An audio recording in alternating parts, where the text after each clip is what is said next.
Assalamualaikum warahmatullahi wabarakatuh. Sampurasun patepang deui sareng singkuring Naila Hanun Munandar di kelas 11 IPS 4. Ayeuna abdi bade ngadugikeun warta tentang banjir di Balai Endah.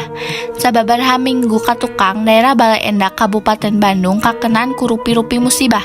Salah sahijina mudalna Cai Wahangan Citarum. Dumasar kana data anu aya kurang leuwih 1536 imah katut wangunan sakola jeung pamarentahan kakeum ku Cai Wahangan Citarum. Panyebab mudalna Cai Wahangan teh sabab gedena cai hujan jeung lobana runtah anu ngahalangan kokocoran anu ngabularkeun cai jadi nganyembeng. Pamarentah daerah geus ngadata korban jiwa ka sababaraha tempat. Sabab dumasar kana hasil laporan ti warga masyarakat teu saeutik ayana korban jiwa anu kabawa banjir. Masyarakat Kota Bandung ngarasa prihatin ku ayana musibah eta. Masyarakat oge ngayakeun tareka ngumpulkeun warga keur sumbangkeun ka warga anu kenaan musibah eta. Sakitu wae warta anu tiasa singkuring dugikeun. Wassalamualaikum warahmatullahi wabarakatuh.